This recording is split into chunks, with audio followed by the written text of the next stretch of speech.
Hello, beautiful people. Welcome to Global Happenings today. It looks like Imo State right now is really boiling. A lot of people are going down. Even a PG is down already. In a moment, we're going to find out what transpired, which happened some very few hours ago. And of course, Governor Nyesom Wike seems to be having a Herculean task coming from Southeastern Group, who have decided to challenge him over his political choice or political career he has decided to forge for himself. Well, before we go to the newspaper to join two news into one, we'd like you to subscribe to our channel by clicking on the red subscribe button. Beside it, you will see a bell notification icon. Please go ahead, click on it to get notified as soon as we update our channel on YouTube. Well, a very disturbing report just coming into our newsroom says that UGM numbering over 5 have brought down a President General of Umahu Autonomous Community in Ohaji, Egbema local government area of Imo State, Charles Garaho. Apart from bringing down the President General, the hoodlums also brought down 6 other leaders of the community. The incident reportedly occurred on Tuesday morning. Apart from the President General, the other 6 community leaders who were brought down were Edeme Okoro, Isaac Ojenna, Anene Funky, Chesiti Paulinus, Ndubisi Mwabuishi, and Ifenyini Nwoke Jr. According to villagers, these guys moved against them, invaded the houses of their target, and brought them down one after the other. This is really sad. Very quickly, in another news, a Southeast group has actually asked Wike not to do this. A group known as the Southeast Patriot, that's SEP, has asked Nyesom Wike, governor of Rivers State, not to run for the office of the president. Last week, the Rivers governor said he does not think anyone is more qualified than him to be president in 2023. I quote him, "I don't even know if you want to talk about the presidency," he has said. "For someone of my kind and my record as a governor and as a minister, I don't see anybody who would tell me that he is much more qualified than me."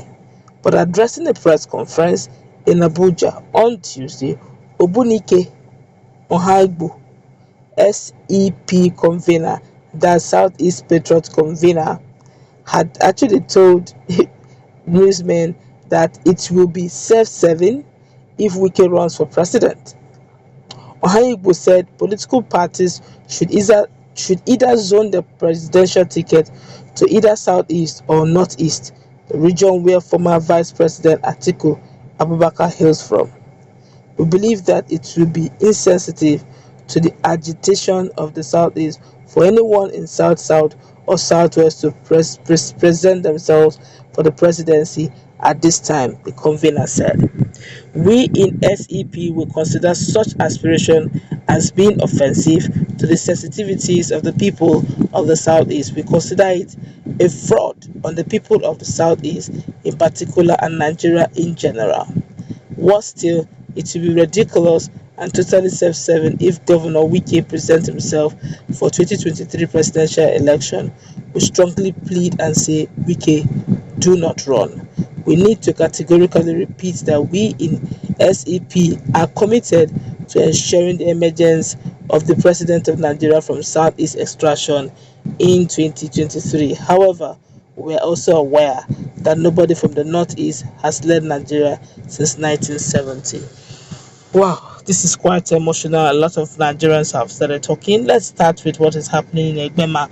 Egbema has been boiling for a while now, since December. Initially started with the issue of oil community. Some said it has to do with the issue of insecurity, but a lot of it has community issues in it.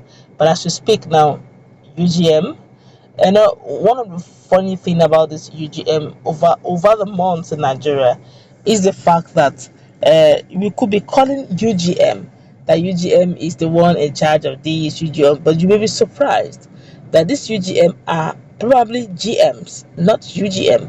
You may say they are unknown, but they are over time becoming known, and they're beginning to become a nuisance. unfortunate part is everybody uses that name UGM. Anytime they want to perpetuate political gimmicking, they call it UGM. Now, a president general of a community was brought down. There's more to this that meets the eyes. And if you continue in this light, when the proper elections will begin, if of course Nigeria still remains as one big family, then we're going to have an issue in our hands where the north is trying to increase their population, although with the advent of insecurity going on in the north, one would agree with me also that if the demographics reduce in southeast, we should be seeing the same population reduction also in the north. But as it is right now, the things that are happening in southeast is worrisome. If you're not talking about the political problems going on between Guruja Sokorocha and Governor Hopo Uzodinma, we're talking about UGM. If you're not talking about UGM, we're talking about innocent citizens being brought down every day in Southeast, either for one reason or the other. Or we're talking about the clash that's going on between UGMs and the military security personnel. It's getting out of hand. Coupled with what has happened now, look at what SEP is telling Governor Nyesom Wike should have run. You now find out that Nigeria in this dimension needs special attention, special prayers, particularly Southeast. Southeast used to be one of the most peaceful, one of the most vibrant. Vibrant in the sense that if you're looking for things, goods in commercial quantity in distribution level, you can always go to, if you're not going to Opiweka or Onisha, you're going to Abia State, or you're going to area market. There's always something for you. And most often than not, when you buy those things, you buy them en block, you buy them cheaper. People usually travel as far away from southwest to southeast in those places to get them cheaper. But all of a sudden, that's not what we are seeing. Instead, we are having issues of insecurity. People dread going down there on Mondays. People dread traveling down there. Roads are wonderful. The roads are so bad in the sense that bandits are having a field day. Kidnapping now is the order of the day. People get comfortable kidnapping its citizens, knowing fully where the ransom will be paid.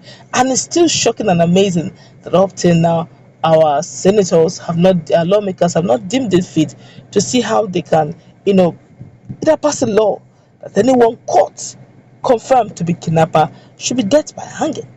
And we are still battling between, should we continue battling with insecurity? Every day our security men are going down simply because of the laxity of some of our arms of government. We can't continue in this light. The insecurity is getting out of hand. We honestly pray that all the leaders in every section, particularly southeastern section, should rise above par and begin to do the needful, because honestly, the southeastern people are in their need of help. I guess that's what we're going to wrap it up now. Let's proceed our conversation, please. What's your take?